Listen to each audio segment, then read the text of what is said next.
This one? There's this crazy story at the beginning of the Bible. We have Adam and Eve, and they're in the Garden of Eden. And everything in this garden is great. It's exactly as it should be, except there's this one tree that they're told by God not to eat from because it's dangerous and it will kill them. So that's it. Avoid this fruit tree and we're fine. Right, it seems pretty simple. But in this garden, there's a snake, and it starts telling a different story. It says that if you eat of this tree, it's not going to kill you. In fact, it's going to make you become like God. And Adam and Eve, they believe the snake and they eat the fruit. And because of this, the goodness of the garden is tragically lost, and evil and death enters into God's good world. Now, why is there a talking snake in the garden? I mean, this thing is a problem. Yeah, it's very strange. And even more strange is the fact that the Bible doesn't say why or how this thing even got there. It just presents the snake as this creature who's in rebellion against God and that wants to get other people to doubt God's goodness and lead them on a path towards death. And so whatever this snake is, it's the source of evil that pervades our world and our lives, even still today. But there is some hope because right here in the story, God makes this really interesting promise to Adam and Eve. That someone is going to come in the future, a son of Eve. And this guy's going to come and he's going to crush the serpent's head and destroy evil at its source. However, during this battle, the serpent is going to bite this guy's heel. So it's like a mutual destruction. Yeah, it's this very strange but beautiful promise. And it's just left hanging there until the next key moment in the story when God singles out this guy named Abraham and says that through his family, goodness and blessing is going to be restored back to all of the nations of the world. And as we follow this family, we get to one of Abraham's great grandsons, this guy named Judah. And he receives this promise that a king is going to come from his line and that the whole world's going to follow this king and he's going to bring peace and harmony and there'll be lots of food and wine and milk and vineyards and it's going to be awesome. The first king that we meet from the line of Judah is a guy named King David. And he's a hero. Maybe he is the snake crusher. But it turns out that David is infected with the same evil as the rest of humanity. He never crushes the snake, just the opposite. However, God makes a promise to David that this king is going to eventually come from his line. But as you go on in the story, one by one, each generation of his sons, they're just total chumps. They give in to the snake, they choose evil, they go after money and sex and power and following other gods. Things get so bad that they run the nation of Israel right into the ground, and the big bad empire of Babylon just takes them out. And so now there are no more kings to even fulfill this promise. So it seems like the whole plan is lost. But during these dark days, there's this crazy group of guys called prophets, and they just kept talking about this coming king and reminding us of the promise that he'll come, he'll defeat evil, he'll restore the garden. Now, one specific prophet, Isaiah, he tells us more about why this king is bitten. Isaiah says that the promised king receives this wound because of humanity's evil, and then it kills him. But then all of a sudden he comes back, and Isaiah says it's because he suffered this wound that he can now become a source of healing to other people. But the Old Testament ends, and the snake-crushing king that everyone's been talking about never shows up. And this is why, when the New Testament begins, it introduces us to Jesus of Nazareth, not as some random guy, but as someone who comes to fulfill these specific ancient promises. Yeah, we learn that he's from the line of David, Judah, and Abraham. And he goes around Israel announcing that the goodness of God's kingdom is here now. And he begins confronting the effects of evil on people by healing them, by forgiving them of their sins and evil. Many people are now believing that this is, in fact, the promised king. But Jesus began telling his closest followers that he was going to become king and bring peace by taking the full effect of humanity's evil into himself. The fatal snakebite wound. Exactly. And so it seems like the serpent wins. And this story actually would be a tragedy except for what happens next. Jesus rises from the dead. And now Jesus has the power over evil and death for himself. And so the rest of the New Testament is then making this claim that Jesus' power over evil and death has now become available to us to begin confronting the effects of evil in our lives. But even still, death and evil are a real problem in our world all around us. And so the story of the Bible ends by describing this future day when Jesus comes back and he finishes the job. He destroys the snake once and for all, and he restores the goodness of the garden here on earth. Hey, this is Tim. And this is John. All right. So, Snake Crusher Jesus. Where, when he crushes snakes, does he just like, yeah, crush it? Or what happens to him? He dies. And it's because he died that he could give life to the other. Because after he died, what happens? Rose back from the dead, right? The author of life. Huh? Yeah.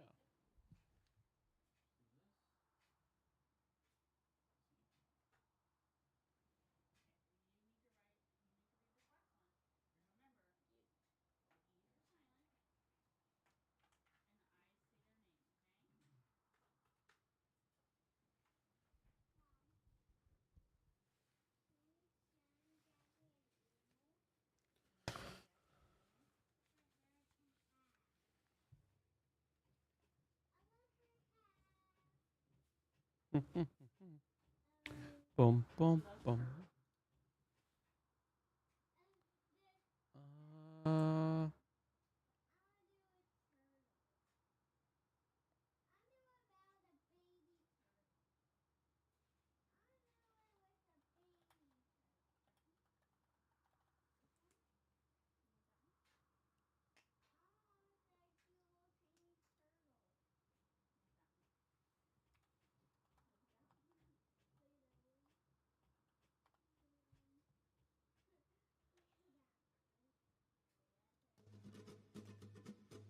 all right.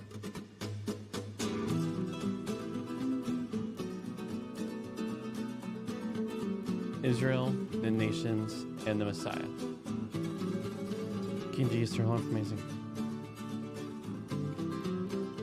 Thank you for being a suffering servant. Thank you that you saw it perfect to be afflicted by all our compromises, so that life can be shared, and you call us to partner with you in the new life, in the restoration of all things. Amen. All right.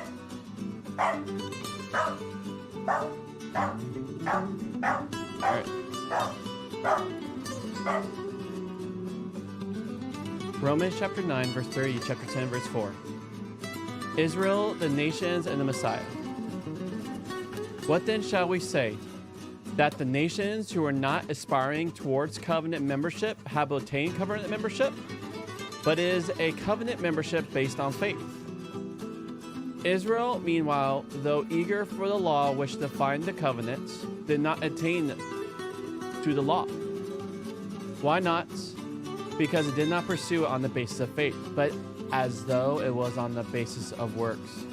They have stumbled over the stumbling stone, as the Bible says. Look, I am placing in Zion a stone that will make people stumble, a rock that will trip people up, and the one who believes in him will never be put to shame. My dear family, the longing of my heart and my prayer to God on their behalf is for their salvation. I can testify on their behalf that they have a zeal for God, but is not based on knowledge. They were ignorant, you see, of God's covenant faithfulness, and they were trying to establish a covenant status of their own. So they didn't submit to God's faithfulness. The Messiah, you see, is the goal of the law, so that covenant membership may be available for all who believe. So, Israel. Actually, they have a zeal, but they have a zeal for their own status. The goal of the law was to testify about the Messiah. It points towards the Messiah. But it's through faithfulness in the Messiah, clinging to the Messiah, that brings all the salvation. One of the things I have to do in my job is to encourage people who are building new churches or other premises for worship, outreach, and childcare, and so on. But this involves being there when the first bit of the building is done, to pray over the foundation stone and ask God to bless both the building itself and all the work that will go on within it. Usually what's called the foundation stone isn't actually part of the foundation itself. If it was, nobody will be able to see it because it will be some way underground. So another stone, a little way above the ground, is designated as the foundation stone. Often with the inscriptions say that the building was dedicated on such and such a date and so on. But supposing the foundation stone was placed right at ground level, so that it was literally the visible base of the coming building, and supposing that it was standing there after its throwing, but before any more of the building had gone up, and supposing someone walking past at the dead of night didn't notice it was there, the stone that had been intended as the foundation of a building would trip them up. It's an odd picture, but it's more or less exactly what Paul has in mind in chapter 9. He's bringing together two passages in Isaiah, both about a stone which God will place on the ground. In Isaiah 28, the stone is the foundation of the new temple that's yet to be built. It looks in the passage as though what the prophet has in mind is actually the coming king who will be the human foundation for the great community focused on the temple. In Isaiah 8:14, however, the prophet declares to God's rebellious people that God will place in front of them a stone that people will stumble over or trip up on.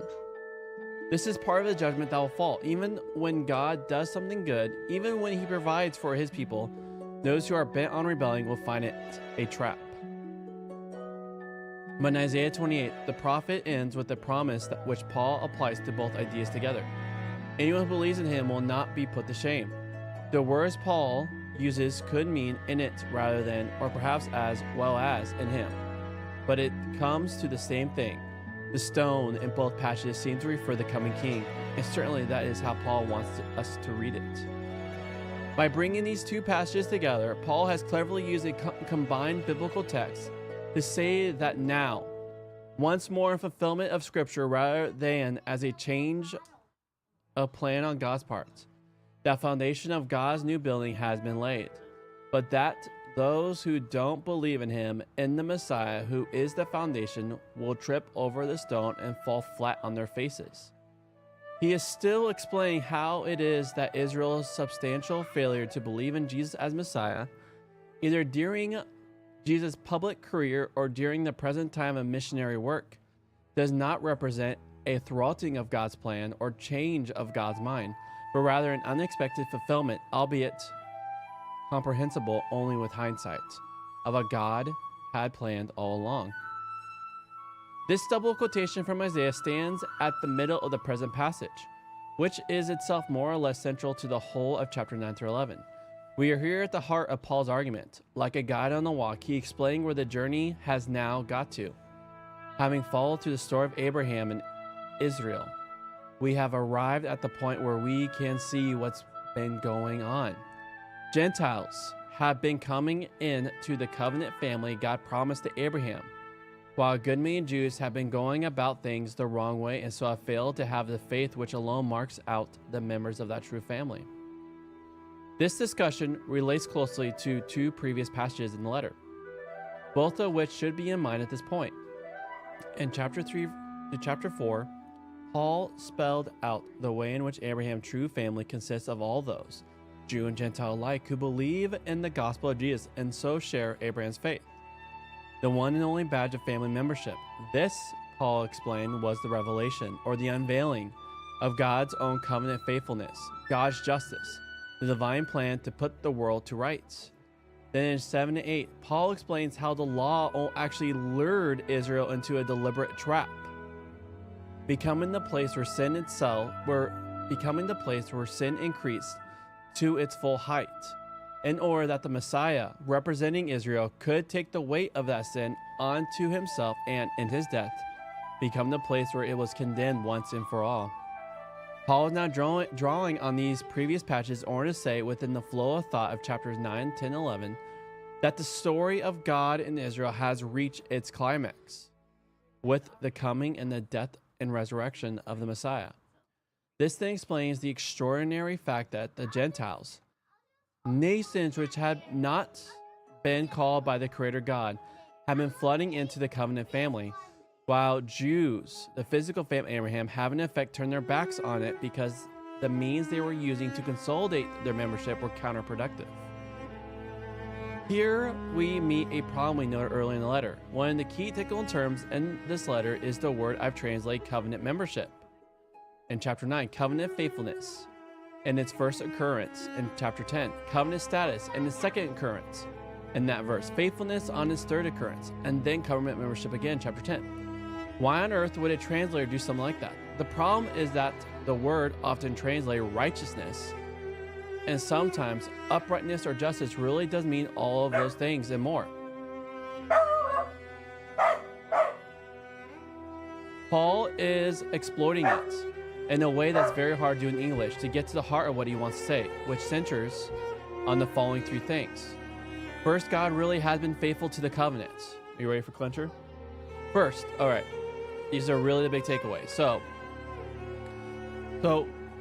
N.T. Wright is translating the word righteousness into these multiple terms because righteousness and justice is a huge catch-all word, and it gets lost. It's used so many times that the translation of it gets lost. Okay, you ready? First, God really has been faithful to the covenants. And we're almost done. First, God really has been faithful to the covenants. What has happened specifically, the coming of the Messiah and the reaction to him from Jews and Gentiles, is what God had in mind all along. Even though Israel hadn't understood it, this understanding was itself, it appears, actually part of the plan. So, even though the majority of Israel does not get the message, that's actually part of the plan. Second, membership in God's covenant family, that is, membership in the people of God promised to Abraham, is marked out by faith alone, not works of the Jewish law. This is why Gentiles who believe the gospel are counted as full members. Third, Paul's fellow Jews were doing their best, as he himself had done prior to their conversion, to use the law as a badge of covenant membership. They're relying on the performance of its commands to demonstrate that they were the true children of Abraham. But the law was never meant to work that way. That's why they tripped over the stone. The Messiah, who is the foundation of the true family. That's why, too, they have remained ignorant of God's covenant purposes and the fact that he had been faithful to his promises when he sent Jesus as Messiah. Last clencher, you ready? The Messiah is the goal of the law. This is where God's strange purposes had been heading all along. This is one of the crucial moments in all Paul's writings. If we get our heads around it, we will understand a good many other things too. But we shouldn't miss it.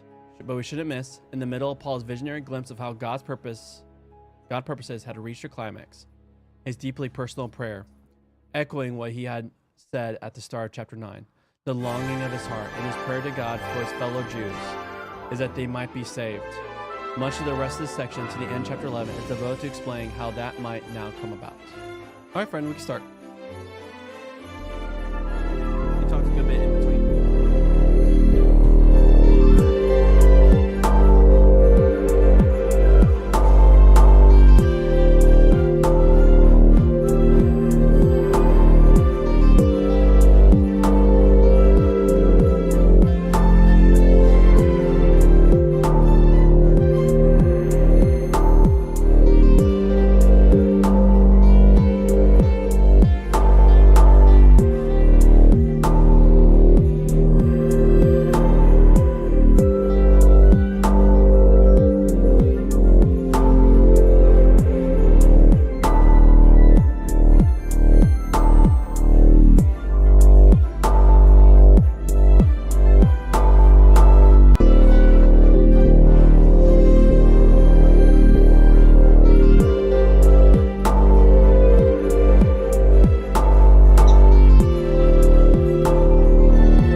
Thank you.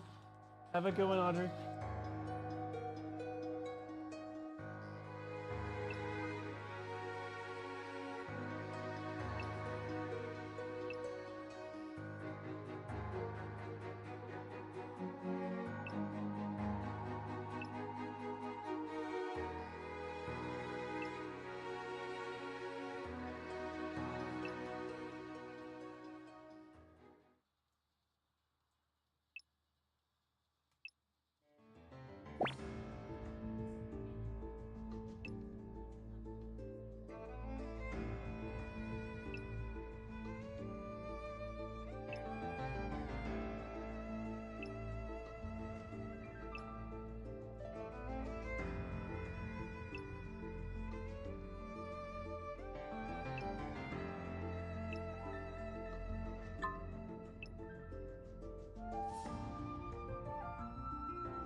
Yep. Guess maybe the bazooka.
travel crazy.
Oh.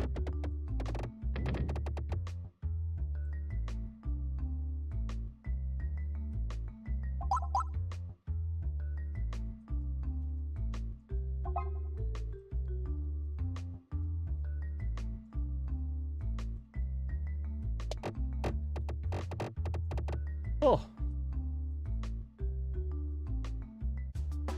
That's cool.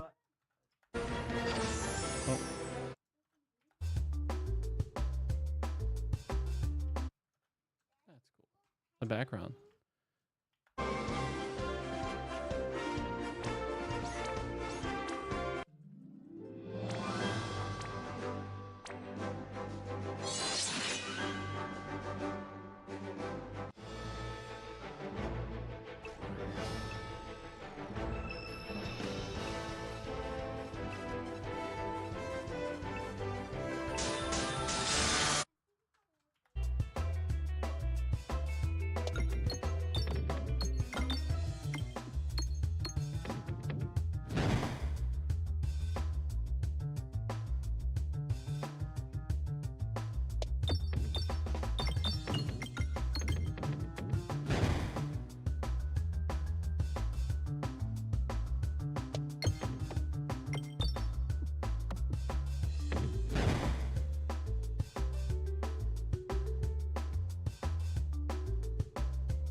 Is it better than grenade launcher? Hmm. Hmm.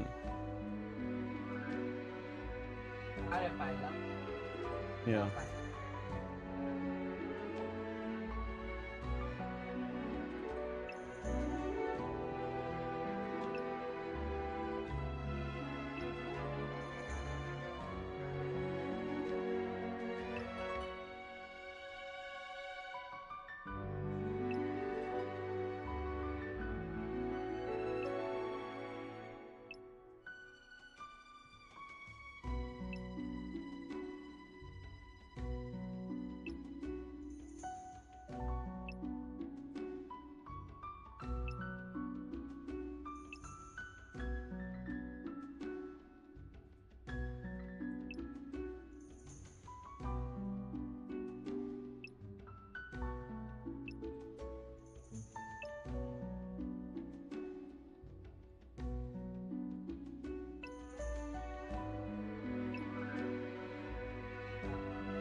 And whatever does the most damage, I'll say.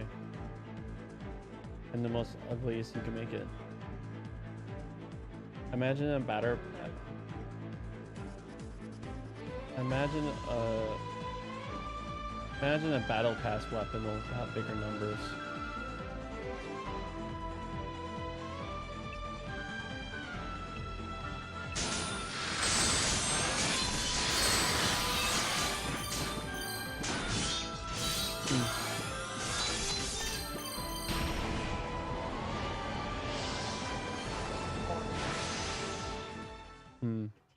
Yeah.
There's a lot of sci-fi weapons here. Like this one, there's this one, there's this one. Where's this dude?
relax.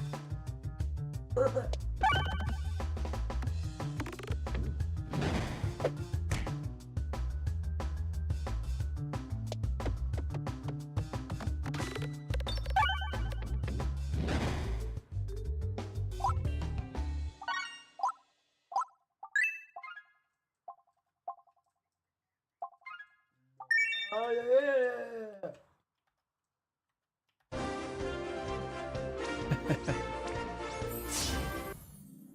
Watch it. That's hilarious.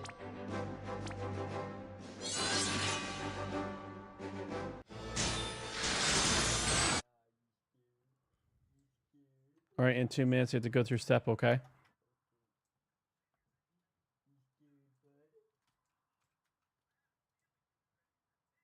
Okay, okay.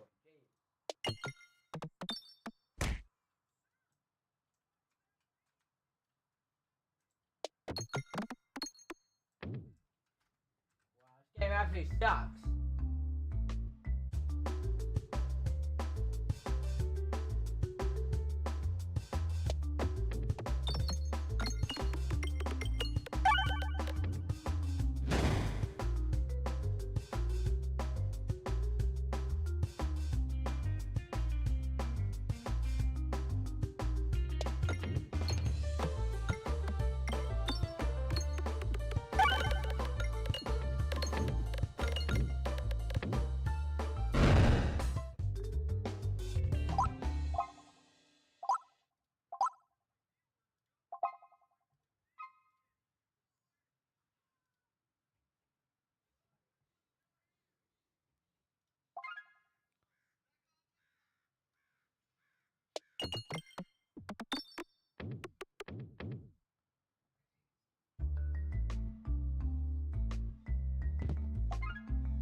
Okay, me, bro.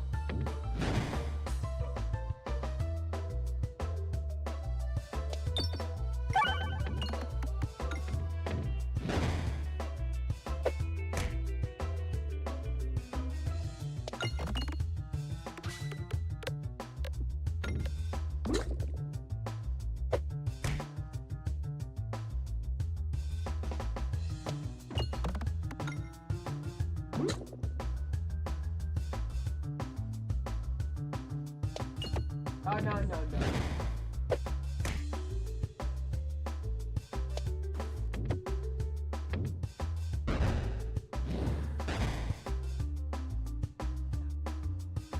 I'm a kid.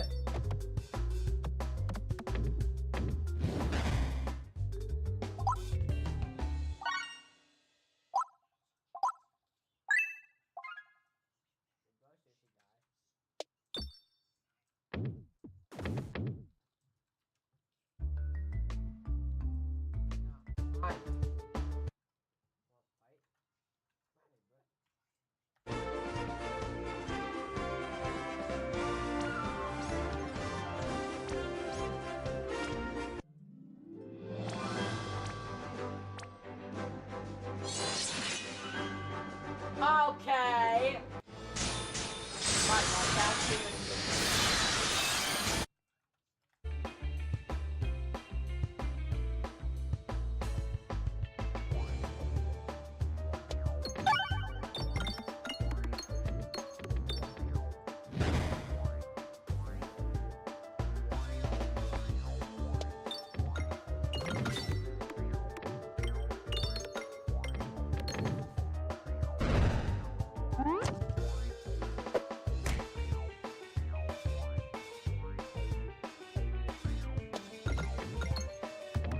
oh no!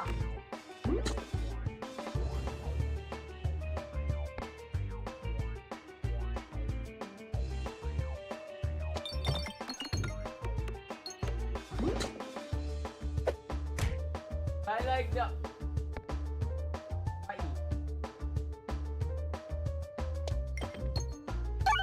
Can't win.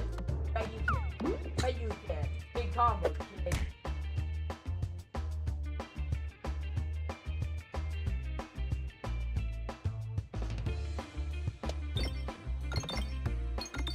How'd you get one of them?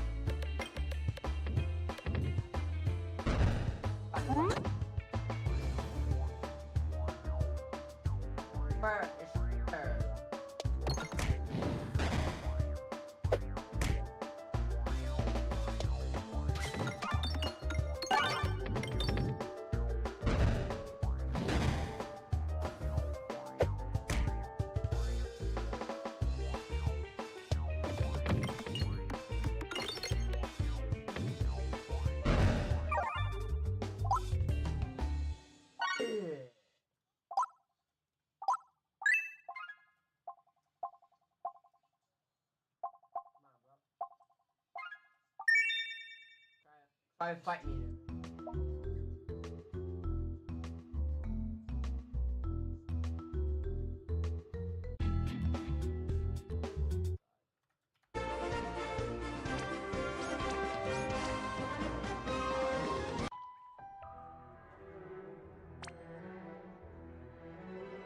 All right.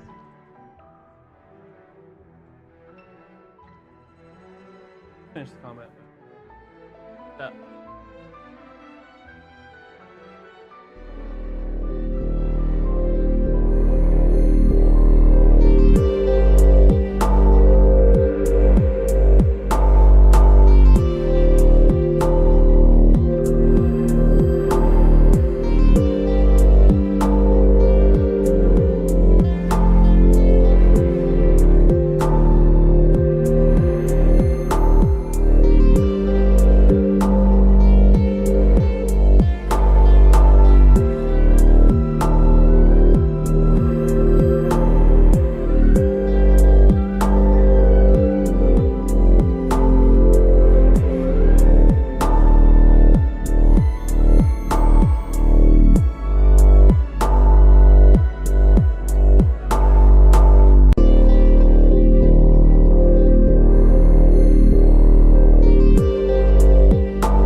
You don't want dynamic graphs, your computer can't handle it.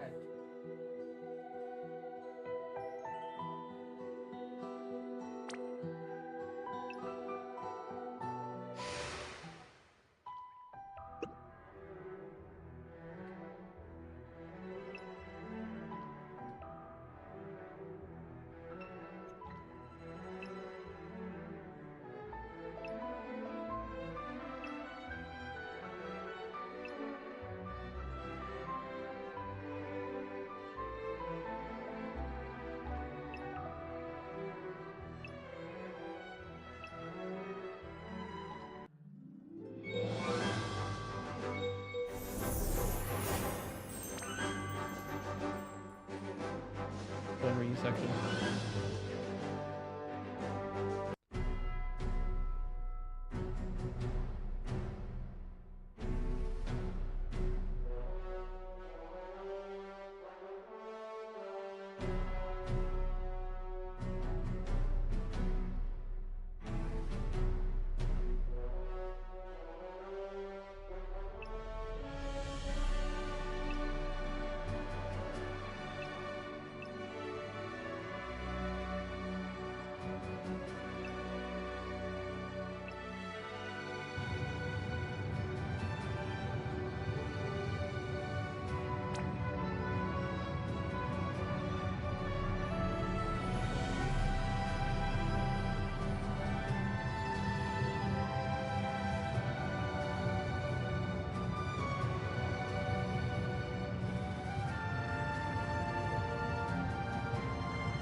Gone.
Did a run where I think I did like either 10 or 100 million. That's crazy.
It is. That's why I was laughing earlier, because that thing is like, let me go get food, and there's all this food right here.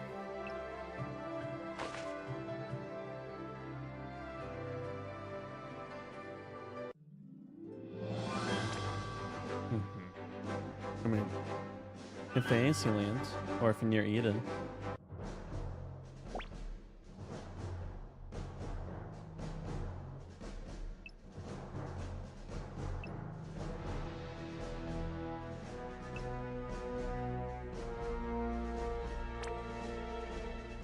Because this core was invented by the forest people because it helps them survive.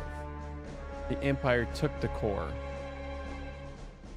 and the Empire was going to use the core to make the forest area collapse. But I imagine he's going to do something.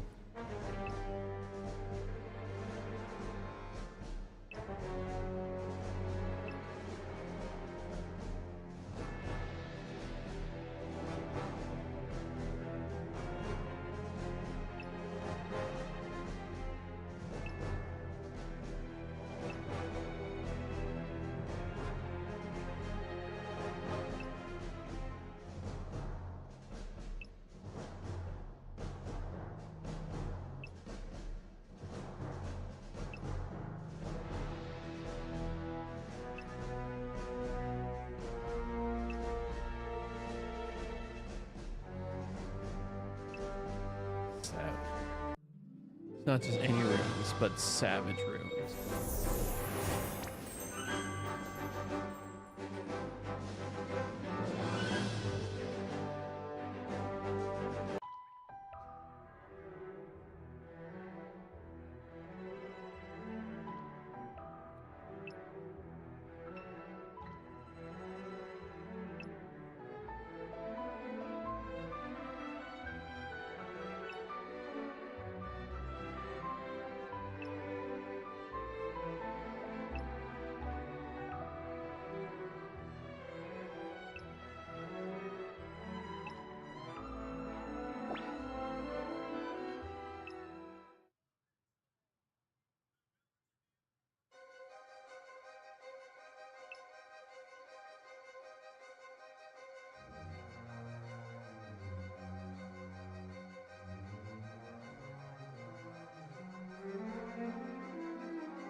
What's cool is every little piece actually upgrades it. And I'll eventually get one that adds slime. That applies slime on the peg.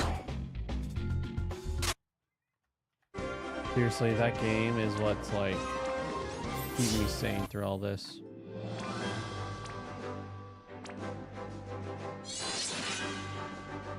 Yeah. Probably would find a different game to play in the middle of the fights.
be some crazy strength.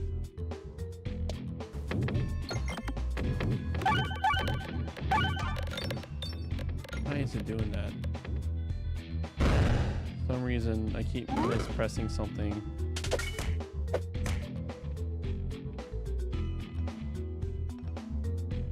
No, it just literally... There we go. For some reason, the map will open. Because either... I must be hitting like the wrong... Like a wrong key on accident.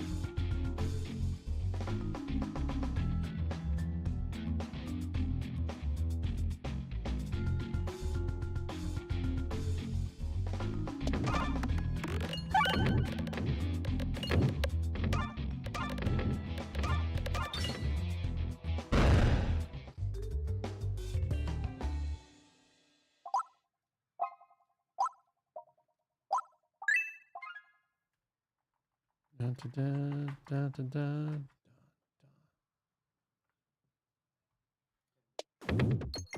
Oh, guess I'm not going in the middle.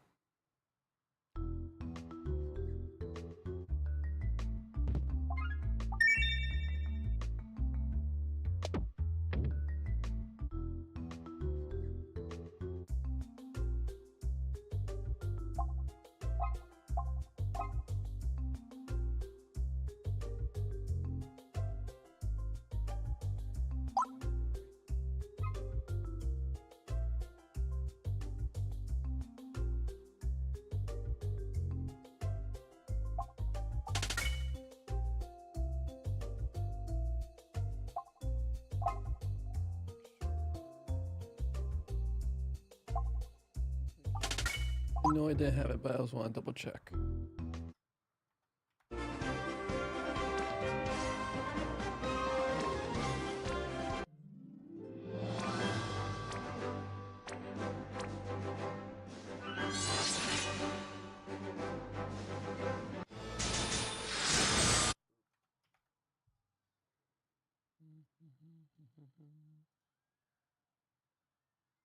Ah. It's... I'm trying to get rid of pet balls. I'm not trying to like use them.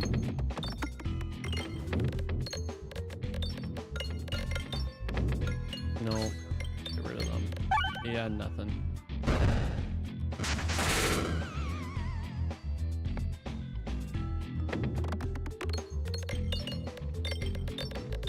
They have nothing. Pet balls, these have nothing. They're garbage. They're garbage cakes. No, the relic sucks. Even with relic, they're bird water. Nope.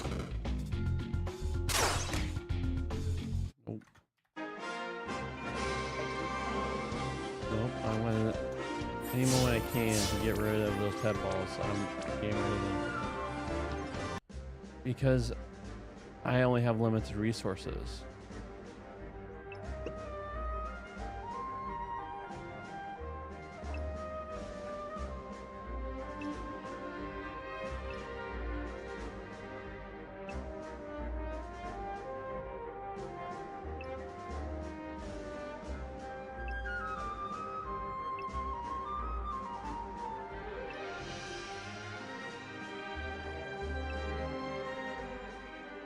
Hmm?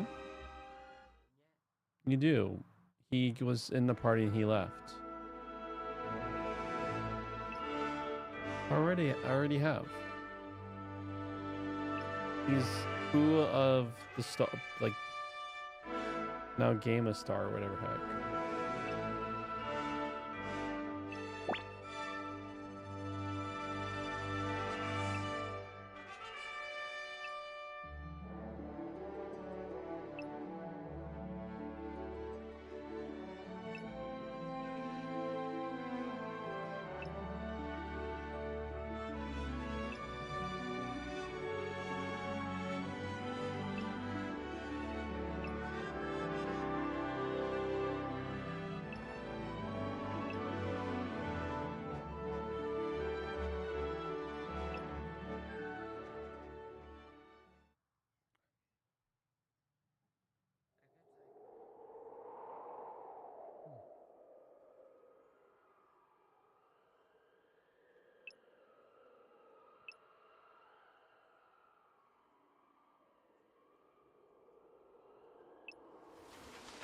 Aye, aye.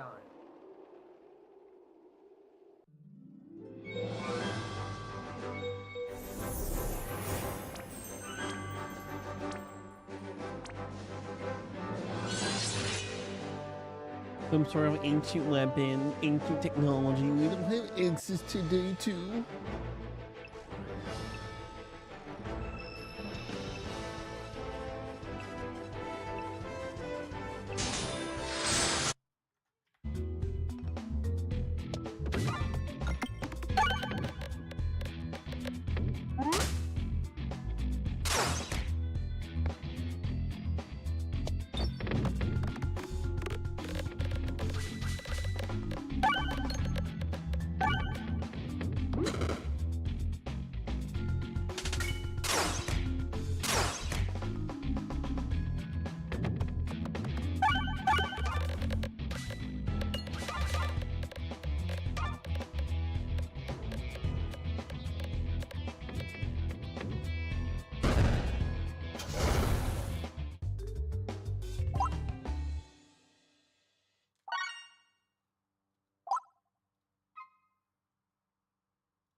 Wait, both of those are down.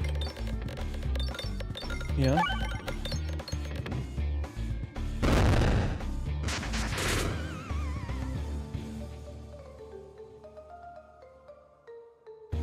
That was an option in game. If there's a way just to fast track them, maybe. I don't know. That's not an option. I'm not.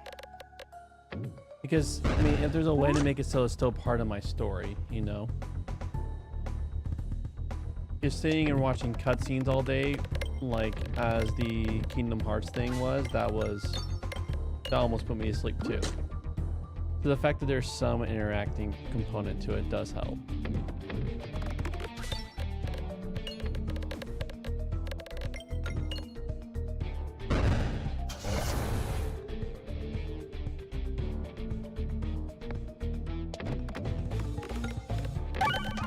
Next time, commit, Robin.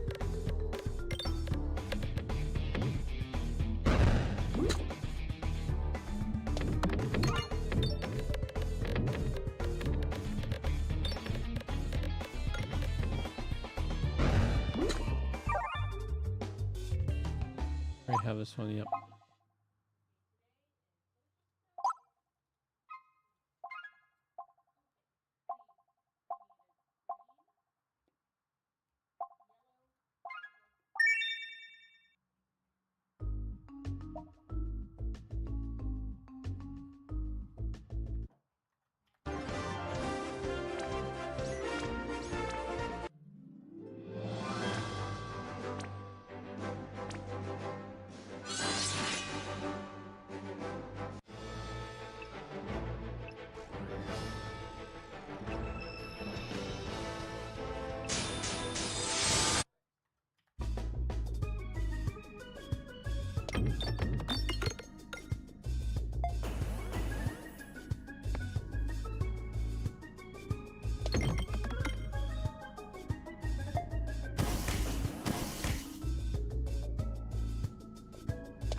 Yeah, I heard you.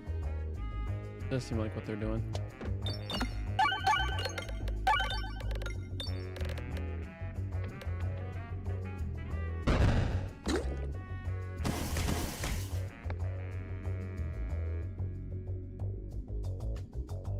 Look at this photograph.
No, that's just saying ones that could be upgraded. I still have all the strongholds.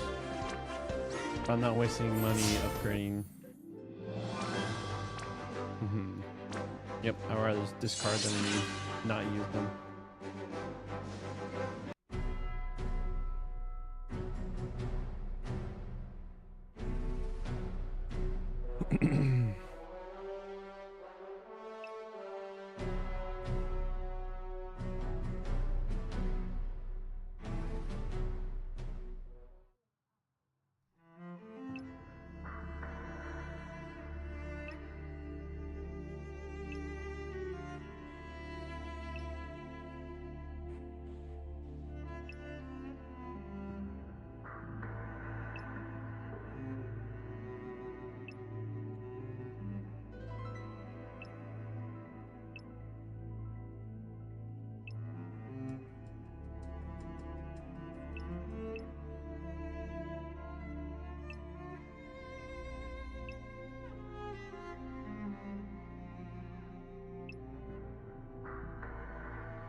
Next thing you learn, it fights for no one. It will threaten the world. Let's both sides join hands. Stop the bigger, badder evil.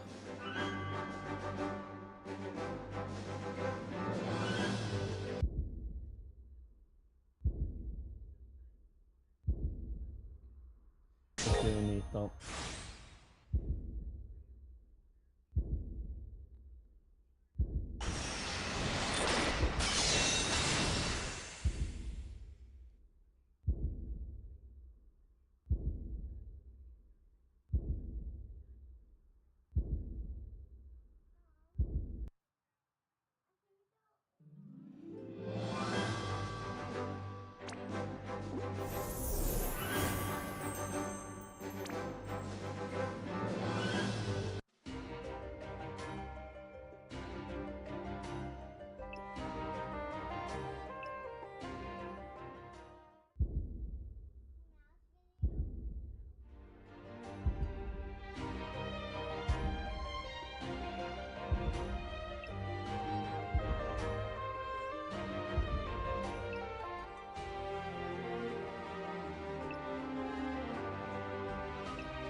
Oh, Oh no.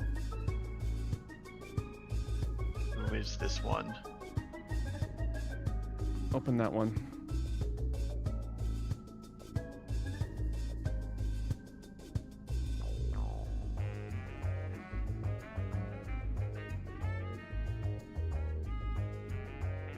Where might all of our backed up power charts be? Because I know we Um, had a few. I uh, believe up that back. I believe that I've got them inserted into the storage system. Okay. And then click. That. Oh, well, actually, go ahead and mute yourself so you can hear it through the speaker. That one. Yep, that one. I see. Yeah. Then hit okay. share. I just had to look at the list. Share your screen. Screen. Nope, nope, nope. Hit back. All right. Go ahead, David. Ask go ahead, Char. Ask if David has time to help you with something.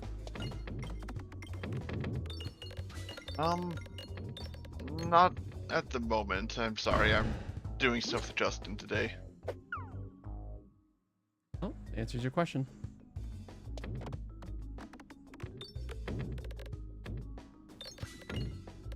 How are y'all? Doing all right. Yeah. Like I said, Good mo- I'm gonna hang out with Justin. Oh, Corey, I'm going to be in the Portland area for a couple days starting Thursday. So, Okay. Yeah.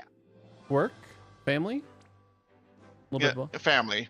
Yeah, I'm taking the train over Tuesday to Thursday, and then I'm going to be staying with Jeannie for a couple days. Okay. Yeah.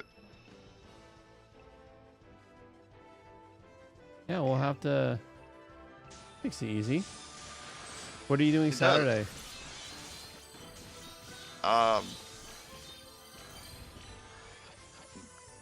Plans are basically non-existent beyond I am going to be on the train from Tuesday to Thursday, and then with Jeannie for quote a couple days until the family can finds the time to head down to Portland to grab me. Okay, well, let's hang. I don't know what that means, but either it means Bailey and I come to you. I mean, we'll have to come to you. Yeah, I'm not going to have my car. So let's hang out Saturday. All right, that works. Oh, right. That's what I was doing. I need to find the steel production. Again, yeah. Yep.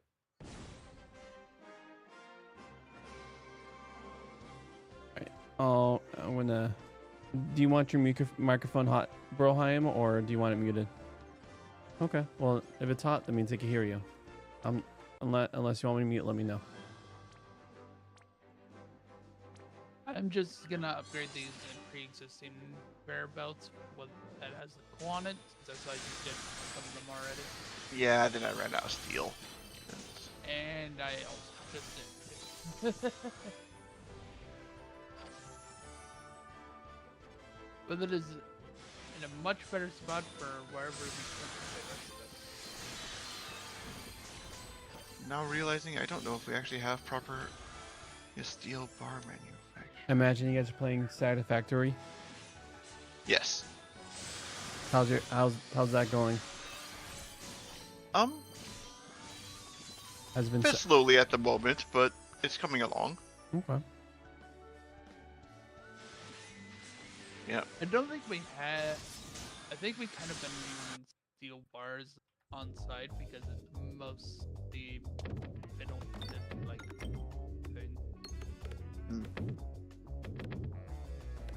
like versus how the frame works, for example. Yep. Suppose that's another thing to add. Get a little bit of just steel beam production that gets fed into the magic storage system. I mean, to be fair, I do think we had a lot of backlog going though. Currently, yeah. And I was able to dig some of that up and use it, but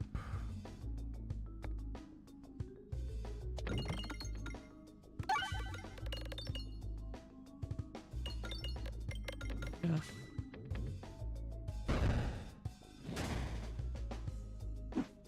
Probably put the.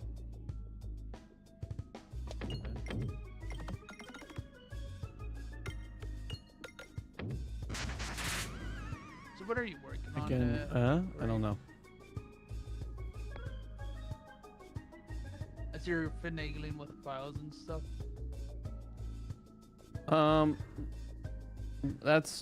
That's sharing the other computer. Broheim is trying to get the mod builder to work for the hunter, and that's why we initially connected, was for help and getting that going.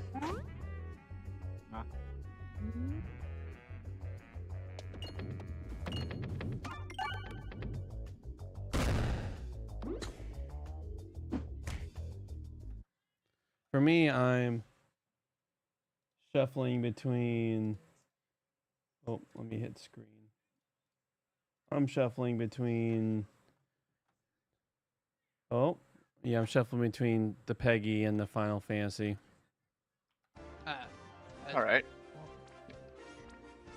Let's close it. You're shutting down in like a week or so, right? Like a little over 2 weeks. All right.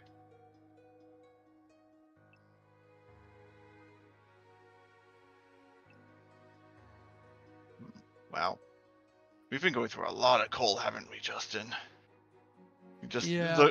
looking at how you've already expanded the power plant, it looks like we're going to expand it again. Yep.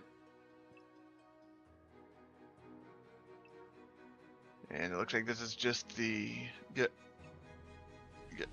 power plant blueprint that we had made previously. See no reason to not just tessellate further. 45, 90. Just pave over the I entire think our lake. issue right now is our pipelines for the water makes it very awkward. It's either you have two 50%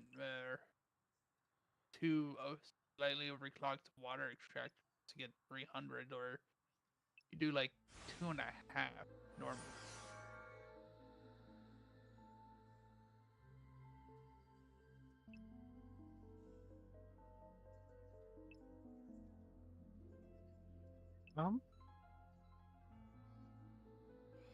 Okay, so let's see. So I suppose it's true that each of these currently wants 135 water per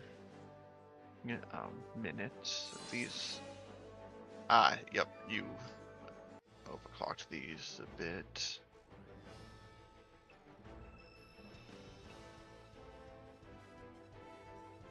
I'll be back. All right.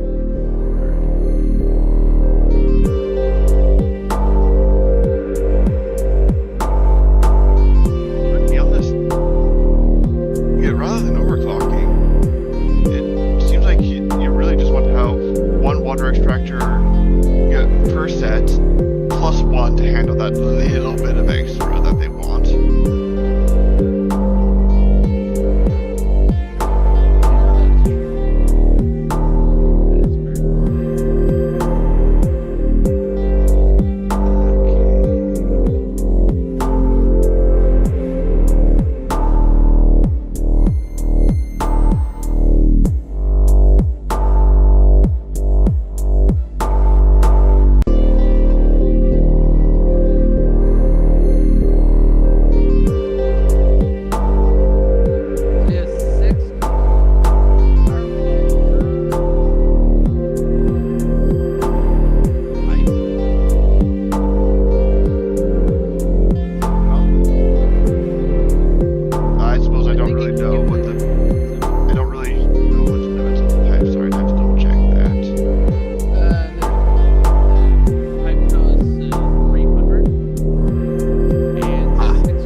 fine. Because that's already split off from the primary path. So this Oh yes. this lift 1 is servicing these 3 coal-powered generators, and so needs to have a throughput of 45 coal a minute. It has a maximum throughput of 60, so that's fine. Forget that it's 15. Not 45. It's 45%.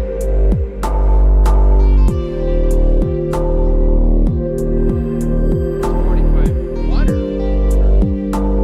Yes.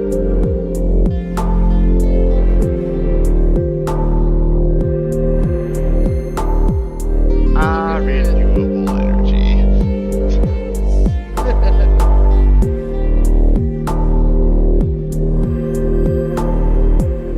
It doesn't look like we are now charging our capacitors.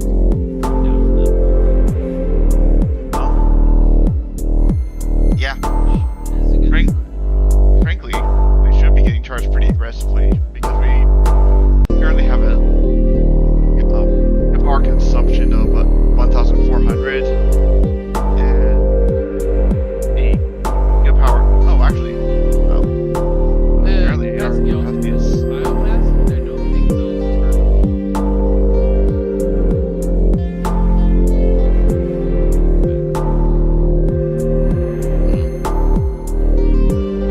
they're like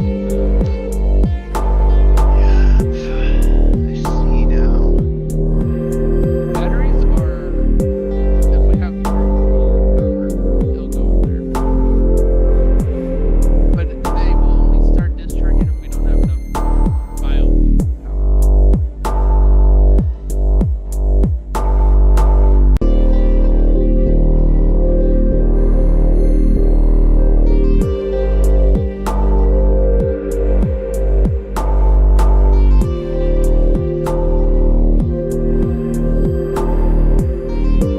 Well, I guess I'm never having clams ever again.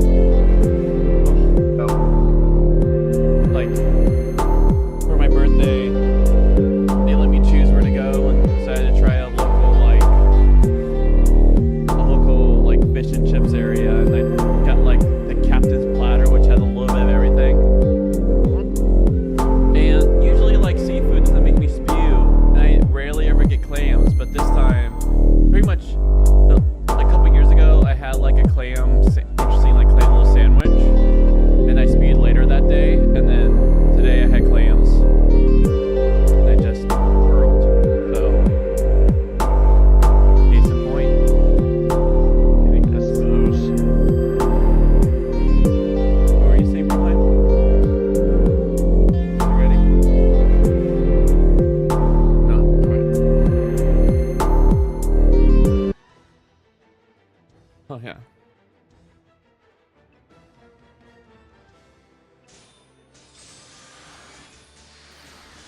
Justin, I suppose the time has come for the most horrible things. Layered coal Yeah. generators. Oh boy. Because there's only so much lake to pave over.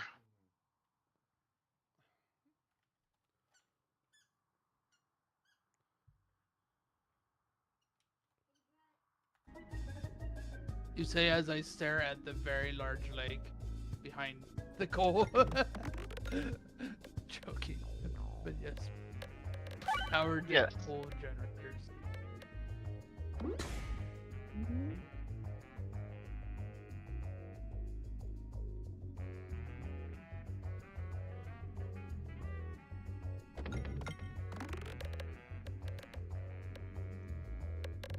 No, it's not mouth being weird, I can only go 4 directions. Technically only 2. So I'd have pretty much the 2 directions I shoot 2 balls out.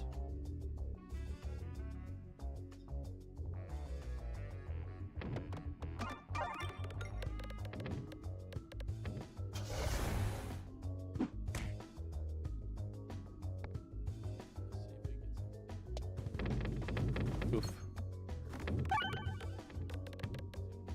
the healing. Oh, luckily my defenses blocked it.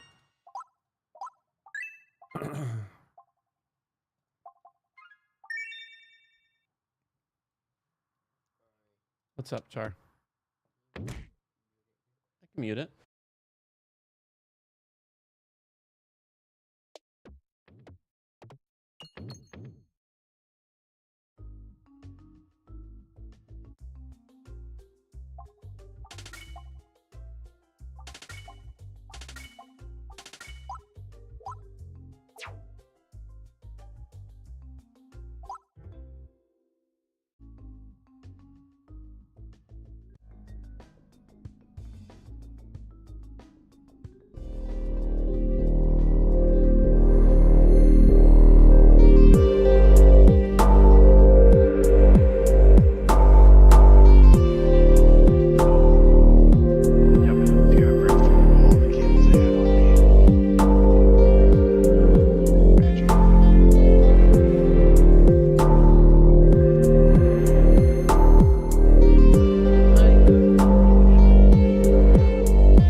hour to hour. I'm going to need to get off and figure out dinner. That's all right.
I mean, the tubes of the jetpack, I feel like I have so much more ability to just zoom than before.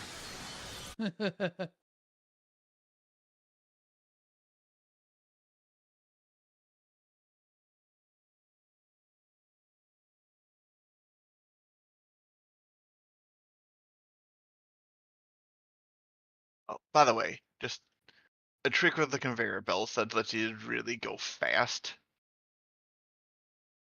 Yeah, um, yeah, if you just kind of do a hop skiff off a conveyor belt, and then once you're in the air, use your jetpack to maintain elevation. Ah, Yeah, you'll also maintain your speed. speed. Yes, everybody knows that maintaining speed is good.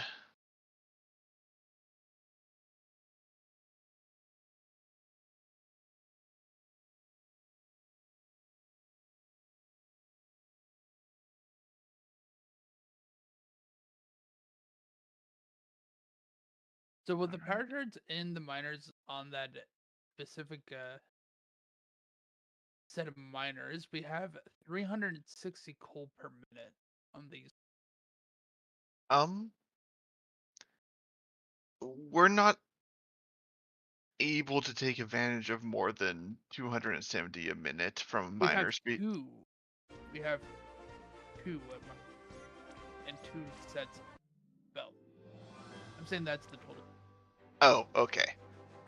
I thought you were saying that each miner was producing 360, and we just aren't able to extract that much from them. Yeah. But if I merely misunderstood you, then I merely misunderstood you. It's fine. It's fine.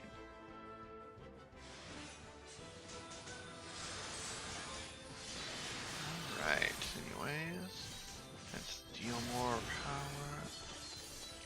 Well, let's steal more coal.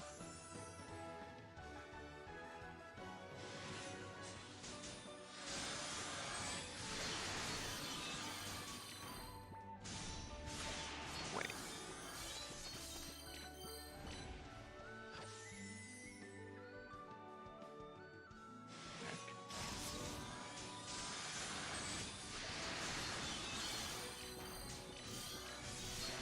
Oh.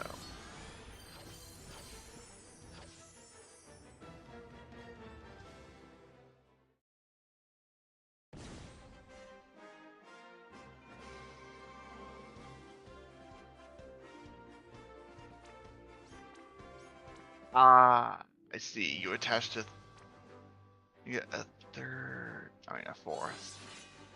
Well, that makes one was sense. just because that was perfectly spaced with how I previously had them.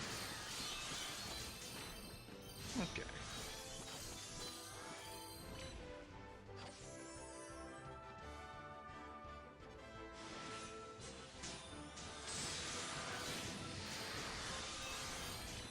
I might need to cool down. Start being a little bit more thoughtful of my jetpack use, because I'm getting awfully comfy with being able to fly everywhere. It's fun.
Merciful.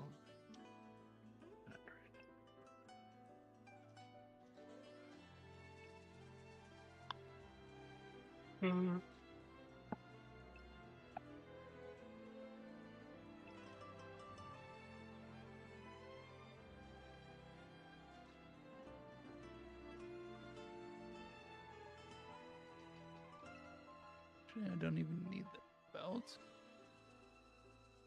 This is going on to dedicate.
And yeah, I do also have to have dinner in 30 minutes. So Oh, sounds like we have a natural stopping point then.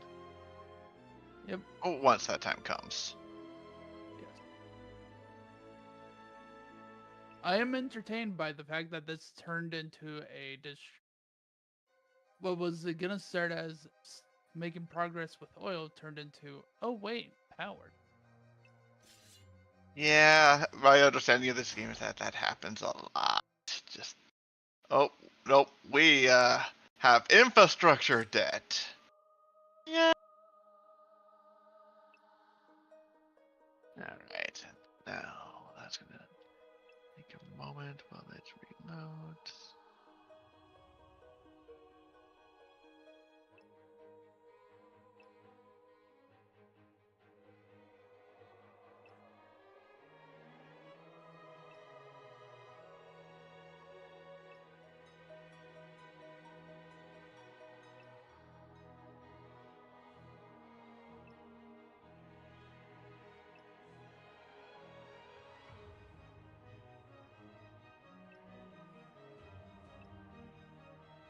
You have your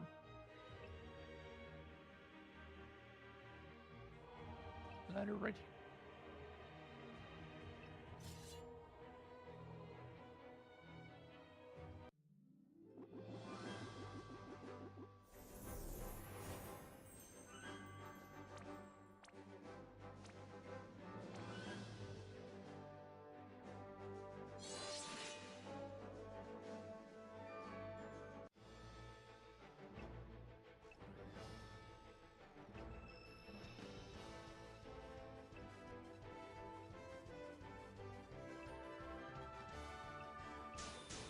Looks like I need to wait about half a minute for enough reinforced place to drip feed in. And in the meantime, I can deal with the pipe situation.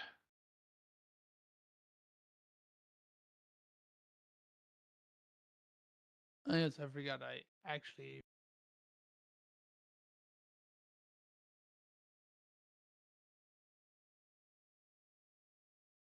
You know what? This is so fun.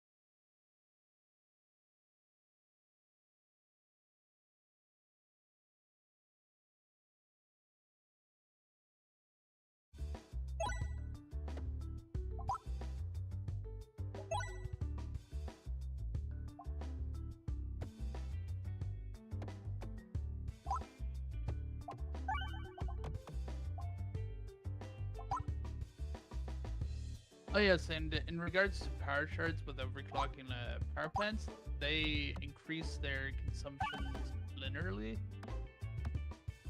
All right. unlike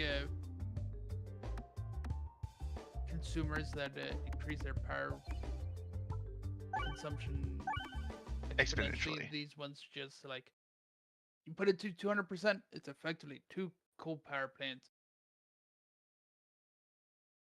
All right. Good to keep in mind.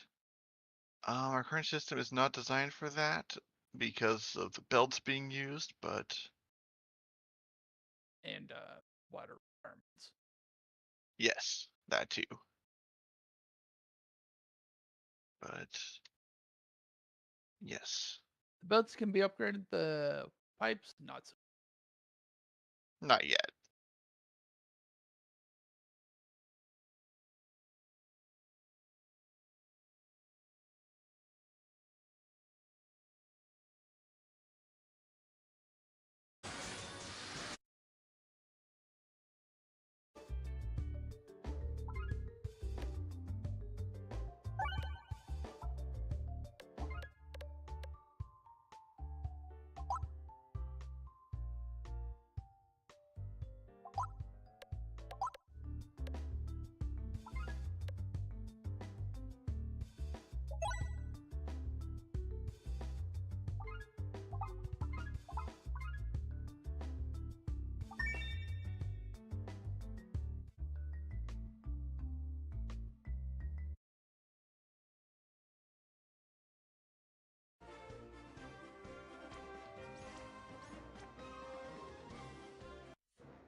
Okay, so I've got that power. I need to hook up. Like to do that.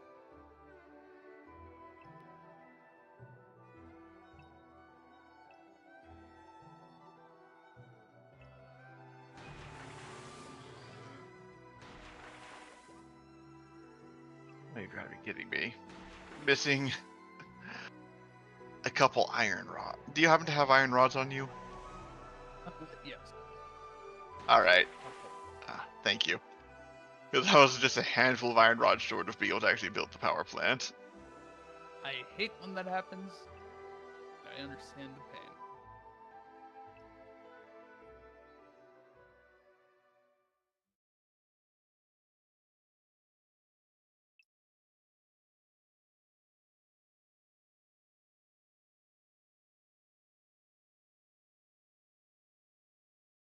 I don't need you. I don't know why.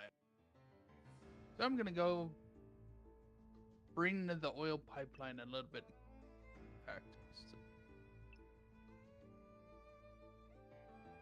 we can, All right. for when we can figure out where to actually.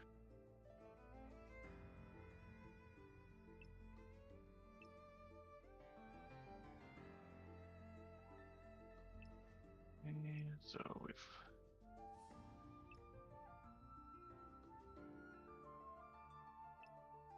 Do I have enough copper on me? We do. Only copper. Yep, the coal's Okay, coming. Good.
There we go.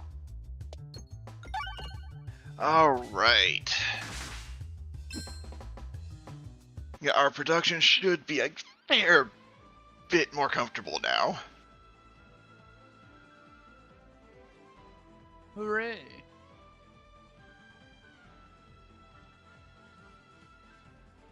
It's at the cost of probably sucking this entire lake dry. Yeah. That's for someone else to worry about. Yeah. It'll matter more once the eco-terrorists arrive, but until then, we're fine. We're fine.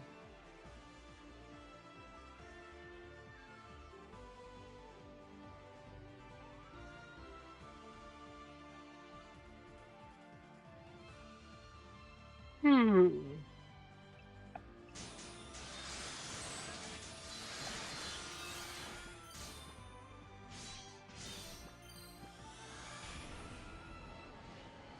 going to do some experimentation with this piping now.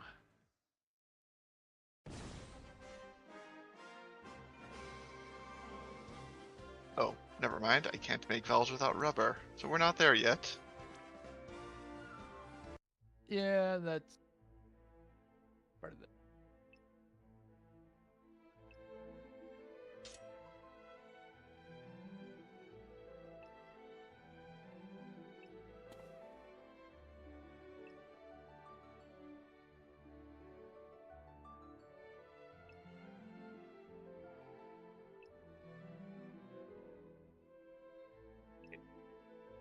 I'm going to head back, restock on, get some basic supplies.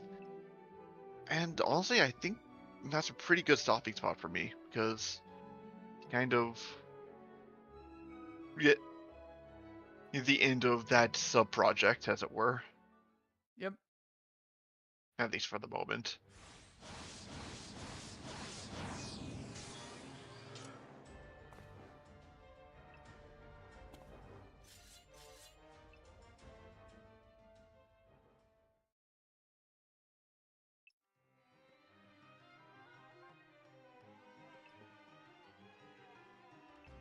The pipe snagged me.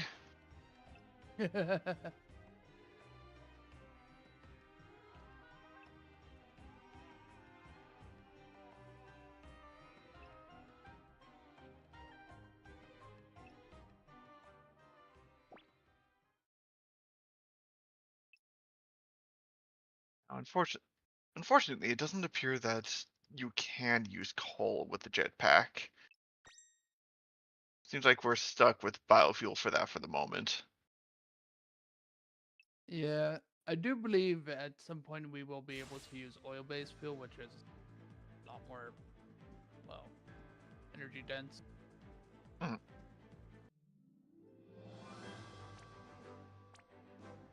But that will be. But until that time comes. Ooh, some spicy rock. Ah, good. Also, I'm glad that we know the location of some rocks that have bad vibes. Because that means Yeah. once we do get the ability to harness those vibes, we can make some nice radioactive craters with our experimentation. Gloria. I thought you were gonna say harvest some good spicy feelings with that.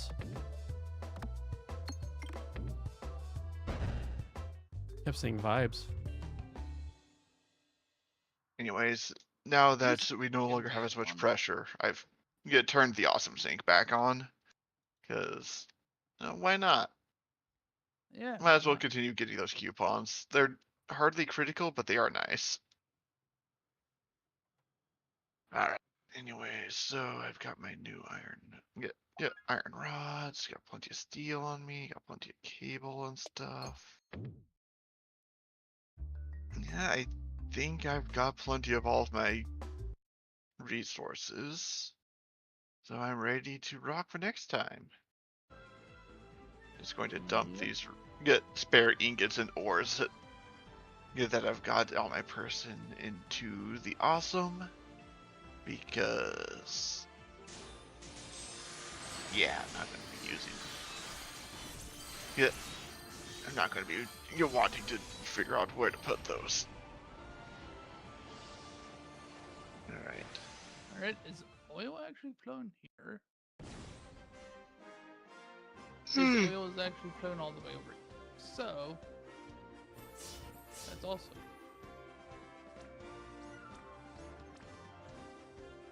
good time to save.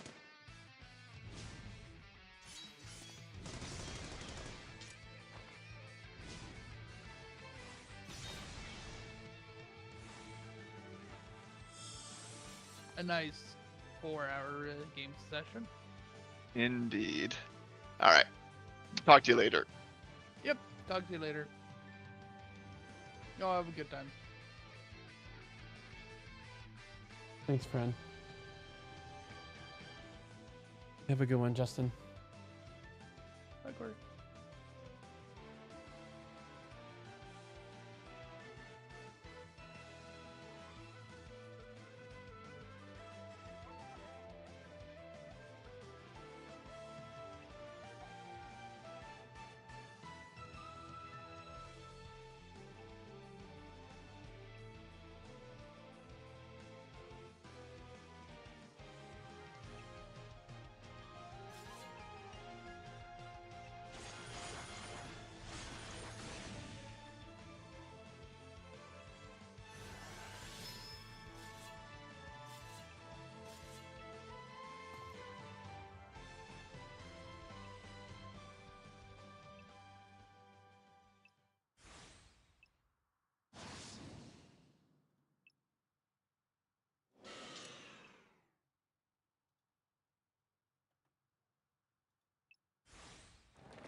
You want to use a Bible Project card right now?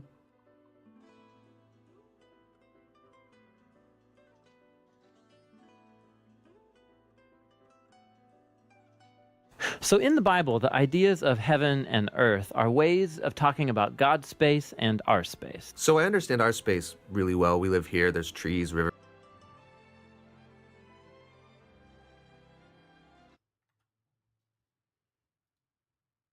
So in the Bible, the ideas of heaven and earth are ways of talking about God's space and our space. So I understand our space really well. We live here, there's trees, rivers, mountains.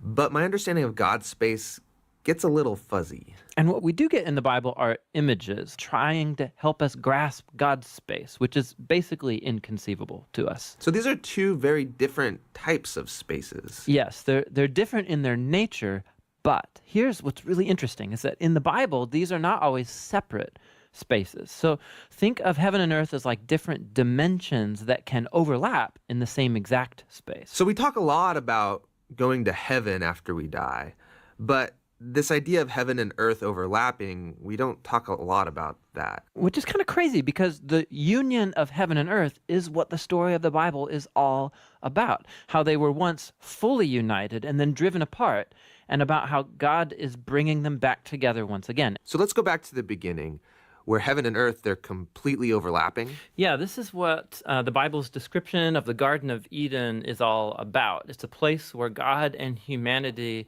dwelt together, perfectly no separation, and humans then partner with God in building a flourishing, beautiful world and so on. But as humans, we wanted to do things a different way. We wanted God out, and we wanted to create a world apart from him. Yeah, so we have these two spaces now. And the Bible actually uses lots of different kinds of words and phrases to refer to these two spaces to make a clear distinction. So you've said that these spaces can overlap, though. So explain how that works. Yeah, this is where we have to start talking about temples. Because in the biblical world, you experience God's presence by going to a temple. That's where heaven and earth overlap. Now, there are two types of temples described in the Bible. One is a tabernacle, basically a tent that was built by Moses. And the other was this massive building made by Solomon. And these temples were decorated with fruit trees and flowers and images of angels and all kinds of gold and jewels and so on. And these are designed to make you feel like you're going back to the garden. And at the center of the temple was a place called the Holy of Holies, which was like the hot spot of God's presence. Now we can go and be with God again. But not so fast, because the temple also creates a problem. So God's space is full of his presence and goodness and justice and beauty, but human space is full of sin and injustice and the ugliness that results. So how do these spaces overlap if they're so different and they're in conflict with each other? This was resolved through animal sacrifice. Yeah, that's kind of weird. What do animal sacrifices have to do with this? Yeah, the idea is this. Animal sacrifices, somehow they absorb the sin when the animal dies in your place. And it creates a clean space, so to speak, where you are now free to enter into the temple and be in God's presence. Okay, so if I'm an Israelite and I live in Jerusalem, I might be able to be in God's presence. But you said the story of the Bible is all of heaven and earth reuniting.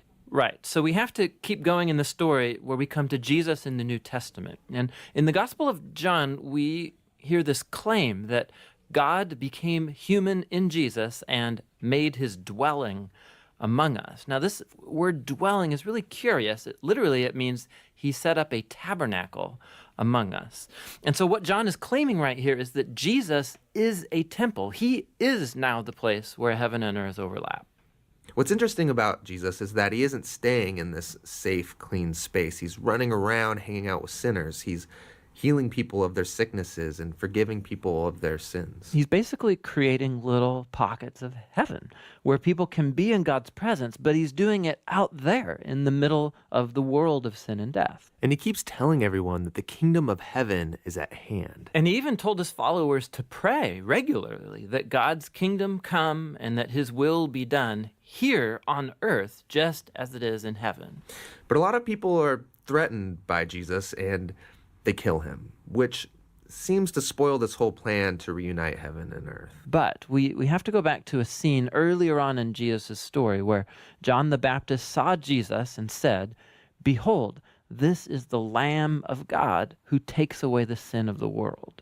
So Jesus isn't just talked about as being a temple, he's also talked about as being the temple sacrifice. Yeah, so the cross is now the place where Jesus absorbs sin to create a clean space that is not limited like animal sacrifices. Jesus' sacrifice has the power to keep spreading and reuniting more and more of heaven and earth. And this is all really great, but it leaves one big question in my mind, which is, what happens when I die? Don't I just fly over to God's space to be with Jesus? Yeah, so a few times in the New Testament, we learn that Christians will be with Jesus in heaven after they die, but that is not the focus of the Bible story.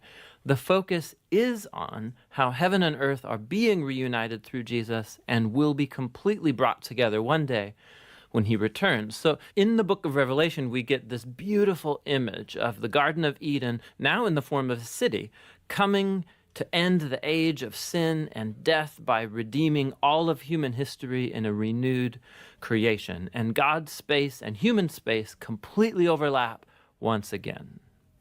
We believe the best way to understand the Bible. All right. So, heaven and earth. What? We rebelled, yes. So is the focus of the Bible just from dying and floating over to heaven? No, it's about, the focus is on bringing the God space back to earth. All right, friend, we can start.